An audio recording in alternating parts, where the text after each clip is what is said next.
ప్రతిదీ మానవుడు ఎవరైతే భక్తుడు ఉన్నాడో వాడు అభ్యున్నతికి ఉపయోగపడేదే మన దేవాలయాల్లో కానీ ఇళ్లలో కానీ మనం చేసేటువంటి పూజా క్రతువులు. అంతే కదండి, ఇది ఒక మూఢనమ్మకం కాదు, ఒక క్యాండిల్ వెలిగించి కళ్ళు మూసుకుని ముసుగేసుకుని చేసే ప్రార్థన కాదు.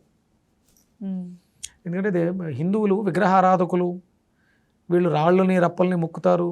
మన దాంట్లో ప్రతిదానికి వైజ్ఞానికత ఉంది, ప్రతి మంత్రానికి ఒక అర్థం ఉంది.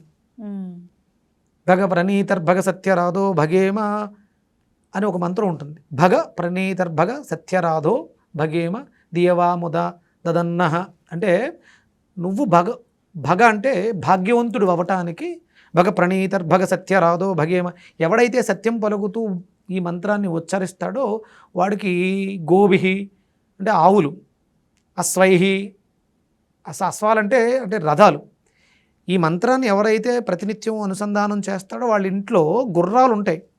గుర్రాలు ఎందుకుంటాయి? నీ రథాన్ని లాగడానికి గుర్రాలు ఉంటాయి, నీ కుటుంబాన్ని పోషించడానికి ఆవులు ఉంటాయి. అంటే హిందువులు మూర్ఖులు, మూఢనమ్మకాల్లో ఉండరు. ఇందులో ఒక అద్భుతమైనటువంటి వైజ్ఞానికత ఉంటుంది. ఆ మంత్రాన్ని బా ప్లస్ గా ప్లస్ అని వ్యాకరణంలో విడదీస్తే బంగారం తయారు చేయటం ఉంటుంది అందులో ప్రాసెస్. తెలుసా నీకు?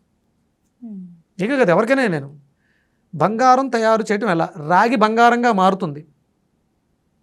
నీకు వేమన గారి పేరు విన్నారా? యోగి వేమన. వేమన శతకాలు ఉంటాయి కదా, ఆ శతకాలలో అంటే శతకం అంటే 100 ఆయన రాసిన అంటే నిగూఢంగా ఇన్క్రిప్ట్ చేసి పెట్టేశాడు ఆయన. వాటిని డీకోడ్ చేయగలిగితే మీరు కూడా బంగారం తయారు చేయొచ్చు. ఆయన తయారు చేశాడు. వేదం నేర్చుకుని ఆయన తనకున్నటువంటి వ్యామోహం, వేశ్యా వ్యామోహంతో ఇంట్లో ఉన్న డబ్బు అంతా తగలేస్తే ఇంకా అయిపోయినాయి. తర్వాత వాళ్ళ బంగారం తయారు చేయడం, తన ఇష్టపడిన అమ్మాయికి బంగారం డబ్బు ఇవ్వడం కోసం బంగారం తయారు చేయడం నేర్చేసుకున్నాడు ఆయన. కానీ తర్వాత వాళ్ళ వదిన గారు చెప్పిన సత్యానికి ఆయన తెలుసుకుని ఆ వ్యామోహం విడిచిపెట్టి ఇంత అద్భుతమైనటువంటి జ్ఞానాన్ని ఆ వేమన శతక పద్యాల్లో ఎన్క్రిప్ట్ చేసి పెట్టేశాడు. ఆ మంత్రాన్ని డీకోడ్ చేస్తే బంగారం తయారు చేయడం ఉంటుంది. ఇది హిందూ ధర్మం. హిందూ వేదాల్లో మనకి వేదాలు, ఉపనిషత్తులు, ఆరణ్యకాలు, బ్రాహ్మణికాలు అని చెప్పేసి అని ఉంటాయి. ఇవన్నీ డీకోడ్ చేసుకోవడానికి వీలుగా ఉన్నటువంటి ఎన్క్రిప్ట్స్, ఒరిజినల్స్. అది ఎవడైతే వేదం నేర్చుకుంటాడో వాడికి మాత్రమే అర్థమవుతుంది. నేను ఒక ప్రయోగం చేశాను, తుఫాన్ని డైవర్ట్ చేశాను.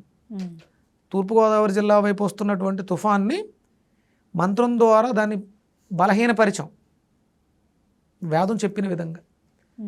అది అంటే హిందూ ధర్మంలో ఇవన్నీ ఉంటాయన్నమాట.